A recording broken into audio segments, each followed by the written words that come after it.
Hello everybody, welcome back to the channel. For today's video I want to talk to you about the trauma bond. I want to go over the first cycle of the trauma bond for all y'all that are a little unfamiliar. So let's jump in.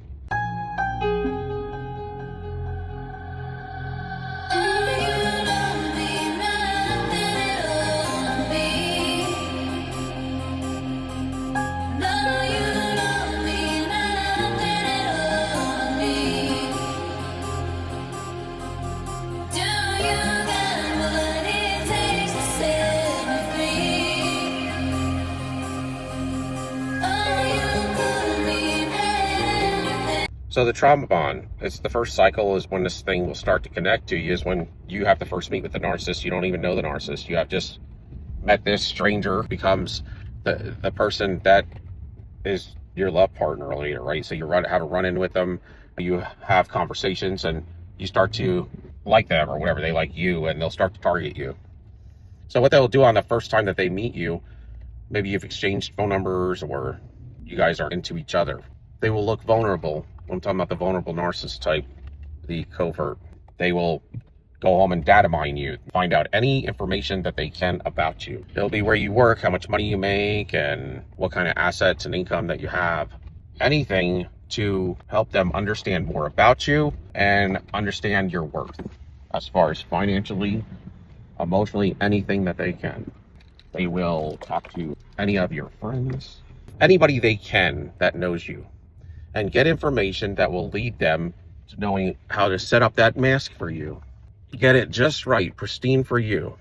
Then you'll have your first date with them, and when you meet them, they will look pristine. They will be exactly the way they need to have that mask prepared for you. They may be high in energy, maybe a little bashful. They will start to tell you stories. You'll find out a little bit about them and their ex. They're already telling you stories about how their ex abused them or used them, and maybe a couple of them, maybe an ex-boyfriend and an ex-husband.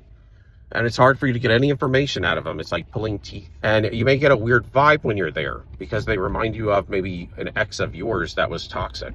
Because they run on tracks, they're all very similar. You are getting red flags, but you're also getting love bombed because they have this allure and they're giving you little information and they're filling you with a bunch of things you like to hear. It's called the love bomb. You're getting butterflies, which means you're in the presence of a narcissist. It doesn't mean that you're in love with somebody. They resemble the presence of a soulmate, understands you. They're giving you altruistic reassurance. They like you, and they're all acceptance with no judgment. The problem you're going to find is you're not going to get a lot of information from them because they're not vulnerable. So it's going to be very hard finding out simple things about them. And you're going to walk away confused, but you're going to be really, really into them because you're the empath and they're the narcissist. So you're really attracted to each other, especially when you're unawoke. There's a high energy attraction, but it's not good. There's a nostalgic feeling as well. You are drawn to them because you grew up in the family with these individuals and all this, so it's going to be familiar to you. So once you leave them, you're going to set up maybe a second date, and it's going to feel really good. You're going to reach out to them, and you're going to let them know on the way home or whatever that you had a really good time. And it may take them 2 or 3 hours to get back to you. Like a long time. They're giving you indifference already. That's kind of the idea they want to give you. But when they do get back to you, it's going to be great things. And they're going to tell you things when you talk to them in the next follow-up phone calls. Their time is the most precious thing, and they don't have a lot of time, but they want to spend it with you. It's almost like you're lucky you got this amazing person. The most precious thing that they have is time, and they're going to fit you in. It's kind of the idea. Decide to date over the next few weeks. You'll go out again, and you'll have quick sex. They'll tell you a vulnerable story or a couple vulnerable stories about their exes and how they mistreated them, used them or abused them, even told you that they've been physically abused and ended up in the hospital, and their father was verbally abusive and he would abandon the family and cheat on his wife. So you feel really bad, and in that meet, when they'll drop all your boundaries down because they're giving you all these vulnerabilities, you're going to tell them all your innermost thoughts and things that happened to you. This is what they call data mining and an empathy check. So they're asking you a ton of questions. It may seem really weird, from everywhere to what party you vote for in political arena to how you feel about everything. The way they would answer questions and things is just really odd. You'll have sex with them and you'll have a great time otherwise because they're giving you all acceptance with no judgment. You like the idea they're all in with you. You may not necessarily feel the attachment like you're being told they feel to you, but because they are telling you they accept everything, they love you and they care about you and they want to be with you and they've allured you and they've seduced you, you just keep dating them and you get in a relationship with them. They get infatuated with you and they start to love bomb you with all these great things about how people mistreated you, and you should have been treated better, that you're so amazing and awesome and you're too humble and nice and you should have stood up for yourself more. And so you start to get from your spirit man to your ego and feel good, and you feel whole for a minute. I should have felt like this and been like this my whole life. And as you do these things, it gets you into your flesh because they're telling you all these great things. You start to do the same thing to them. They're worshiping you and putting you on a pedestal. So you start to idolize them. To me, it's more like you idolize them. So you do the same thing. You put them on a pedestal. You idolize them. Not ideal, but idol. That's the way I see it. Changing it up a little. You do the same thing back to them. What they're doing is they're teaching you how they want to be treated. So you start to worship them, praise them, tell them all these great things about them, adorn them, admire them. Then later comes these little rules. You start to be walking on eggshells because they don't like the way you did this or that, because you slighted them, or they get bored with you. And as the next couple of months go on, they start to give you indifference, almost like maybe your caregiver did when you were a child growing up. A lot of coldness or hot and cold. But they're still contacting you every day, and every day for the next couple of months, it's like they're texting you all day, calling you every day. They want to see you every time they can, and it's like they're smothering you.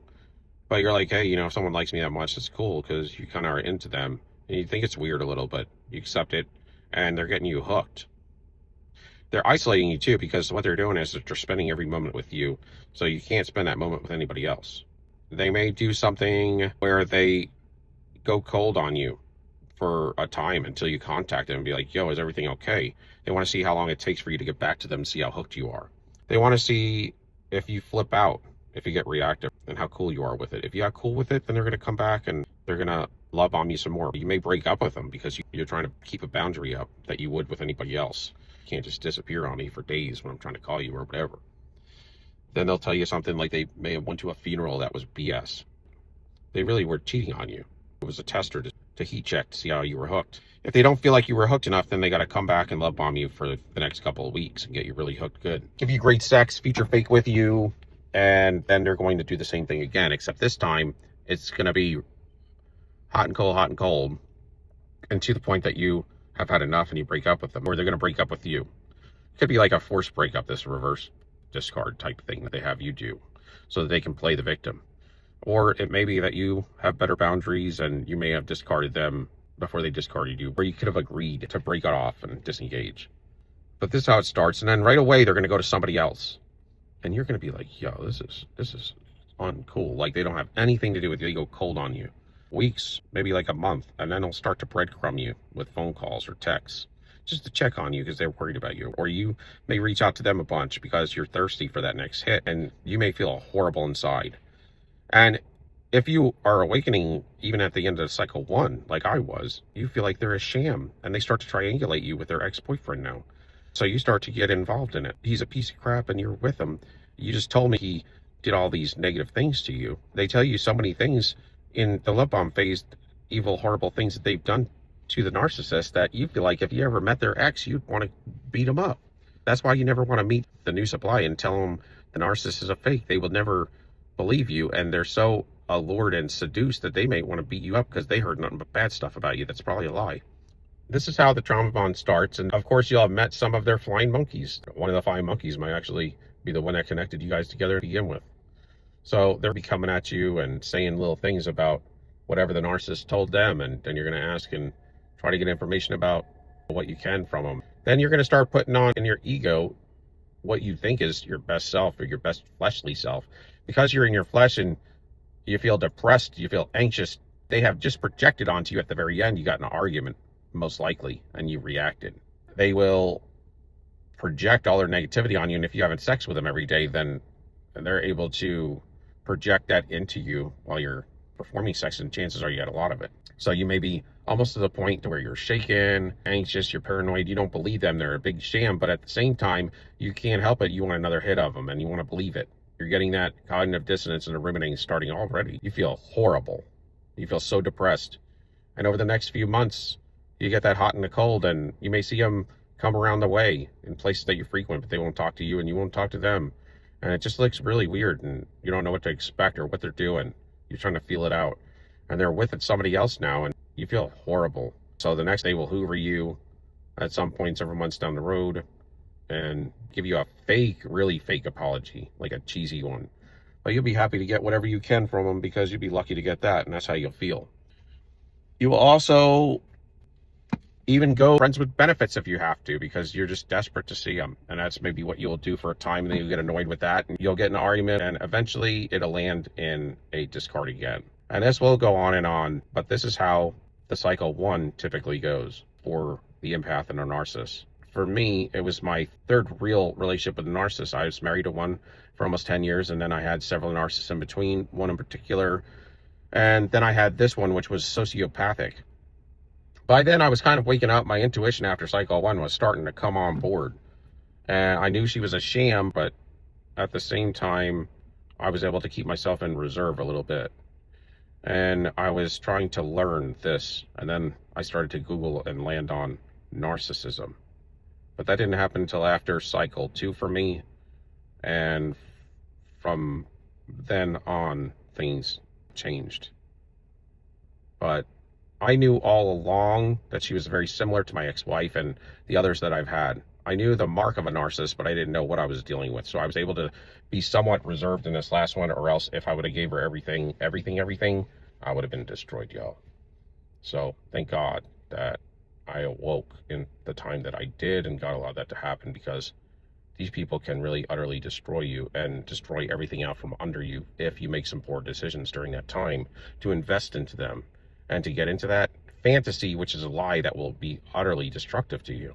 You make poor decisions and they're out to destroy you and to siphon off of you by any means necessary. Thank you for watching. Maybe I'll do a part 2 and finish up on this whole situation ship. Till next time, soldier up. Give me a like and a subscription. Peace out. Love y'all.